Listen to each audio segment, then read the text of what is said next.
جہاں بیٹھنے سے نیکی ہی نیکی ہے، گناہ کی کوئی گنجائش نہیں. بولو سبحان اللہ. گناہ کی کوئی گنجائش نہیں. آپ اگر اسی وقت کو کسی شراب کی بھٹی میں گزار دیتے ہیں تو آپ کے لیے ہو سکتا ہے موت کے وقت خطرناک حادثہ ہو. یعنی خطرناک آپ کے جو ہے نا جب انتقال ہوں گے ہو سکتا ہے آپ کا منہ کس طرح ہو جائے، آپ دیکھنے میں کس طرح لگیں گے. اللہ تبارک و تعالی تمام مسلمان کو ہدایت عطا فرمائے. حضرات میرے کہنے کا مطلب یہ ہے کہ جلسہ ایک ایسی جگہ ہے جہاں رسول کا بیان کیا جاتا ہے. جلسہ ایک ایسی جگہ ہے جہاں اللہ تعالیٰ کی وحدانیت کا بیان کیا جاتا ہے. جلسہ ایک ایسی جگہ ہے جہاں پہ انسان کی ہدایت کے لیے کس طرح انسان چلے گا اس کا طریقہ بتایا جاتا ہے. بولو سبحان اللہ. حضرات محترم اور عالم دین کی شان کیا ہے؟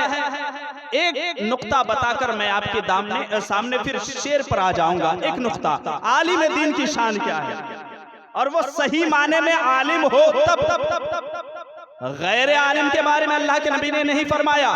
عالم کی شان یہ ہے، نبی فرماتے ہیں اذا مر المعلم او المتعلم على قرية يرفعه الله عذابه 40 يوما. یہ حدیث پاک میں موجود ہے. حدیث کی عبارت ہے، نبی فرماتے ہیں جب کوئی مولانا یا طالب علم کسی گاؤں سے گزر جائے، علی قریۃ کسی گاؤں سے گزر جائے، نبی فرماتے ہیں کہ 40 دن تک اس گاؤں کی بلا مصیبتوں کو دور کر دیا جاتا ہے. بولیے سبحان اللہ. سنیں نا، کچھ لوگ ادھر ادھر دماغ کر رہے ہیں، سن رہے ہیں نا، بس ساری ذہن کو حاضر کر کے سنیں. نبی فرماتے ہیں، حدیث کی عبارت ہے، نبی فرماتے ہیں جب بھی کوئی عالم دین یا طالب علم مدرسہ میں پڑھنے والا طالب علم کسی گاؤں سے گزر جائے، سورہ فاتحہ نہ پڑھے صرف گزرے، نبی فرماتے ہیں گاؤں کی 40 دن کی بلاؤں کو دور کر دیا جاتا ہے. بولیے سبحان اللہ. سبحان اللہ. یہ اس بات کی دلیل ہے کہ جس گاؤں میں مدرسہ ہے 24 گھنٹہ بچے ادھر ادھر جاتے رہتے ہیں، آتے جاتے رہتے ہیں. یہ اس بات کی دلیل ہے جس گاؤں میں مدرسہ ہے تو ہمیشہ جو ہے بلائیں دور ہوتی ہوئی نظر آئے گی. بولیے سبحان اللہ. اور آپ خوش نصیب ہیں کہ ایک مدرسہ آپ نے قائم کر دیا ہے.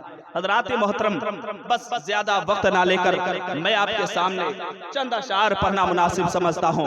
حضرات کوئی بھی بات کرے اشارے میں کرے، چونکہ مائک میں بولنا سب کے بس کی بات نہیں ہے. سارے لوگ مائک پر بول نہیں سکتے ہیں. مائک میں بولنے کے لیے ہمت کی ضرورت ہے، ذہن کو حاضر رکھنا پڑتا ہے. اگر کوئی بات کرتا ہے تو ان کی طرف دھیان اگر چلے جائے تو جتنوں بھی یاد کر کے آئے بھول جاتے ہیں. اس لیے گزارش ہے اگر کوئی آپس میں کچھ بات کرے تو اشارے میں کریں تاکہ بولنے والے جو بولنے کے لیے آئے ہیں صحیح آپ کے سامنے میسج پہنچا کر جائے. تو ایک بار مچل کے بولے یا رسول اللہ. آج بزم مصطفیٰ ہے، سب کو آنا چاہیے.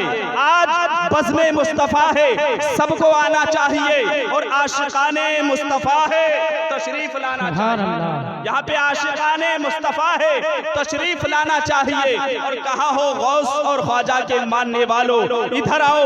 کہاں ہو غوث و خواجہ و رضا کے ماننے والوں ادھر آؤ کہ ذکر سرور کونین کا جلسہ ہونے والا ہے. کہ ذکر سرور کونین کا جلسہ ہونے والا ہے. اور آؤ خوابدہ مقدر کو جگایا جائے، آؤ سویا ہوا مقدر کو جگایا جائے. حکم آقا پہ عمل کر کے دکھایا جائے. اور پرچم دین نبی آئے نظر چاروں طرف.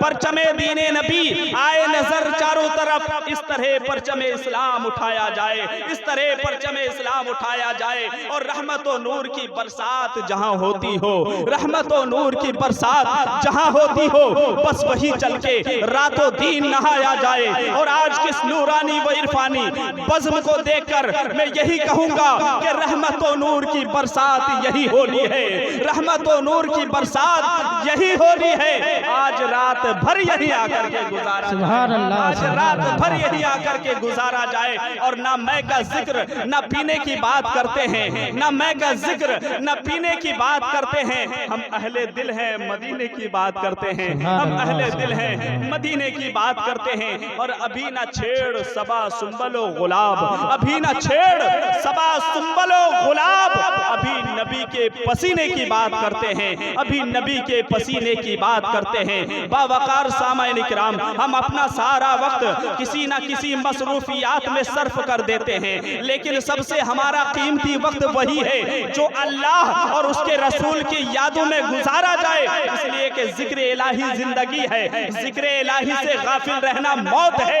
تو پتا چلا جو بندہ ذکر الہی کرتا ہے ان کی زندگی ہے، جو بندہ نماز پڑھتا ہے ان کی زندگی ہے، جو رمضان میں روزے رکھتا ہے ان کی زندگی ہے، اور جو نماز نہیں پڑھتا ہے ان کی زندگی ہی بیکار ہے۔ اس لیے مسلمانوں کو چاہیے ہمیشہ دین اسلام پر چلا کریں، ہمیشہ شریعت کی پابندی کریں۔ انشاءاللہ تعالی آپ اگر شریعت کی پابند کریں گے، آپ اگر نماز و روزہ کے پابند ہو جائیں گے، کوئی دنیا میں ایسا مائکہ لال پیدا ہی نہیں ہوا ہماری مسجد کو چھین سکتا ہے، کوئی دنیا میں ایسا پیدا ہی نہیں ہوا ہمارے قبرستان کو حرف کر سکتا ہے، کوئی ایسا پیدا ہی نہیں ہوا۔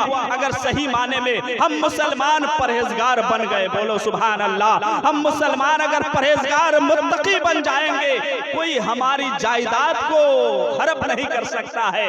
صحیح معنی میں ہم کو مسلمان بننا پڑے گا۔ ہمارے اندر ایمان ہے لیکن کھوکھلا ایمان ہے، ایمان کو مضبوط بنانا پڑے گا۔ ایمان اگر مضبوط ہو جائے، اور ایک چیز ہے ایمان کے ساتھ نماز کا تعلق ہے، اگر ایمان نہیں ہے آپ 20 سال سے نماز پڑھنے بیکار ہو جائے، ہے کہ نہیں؟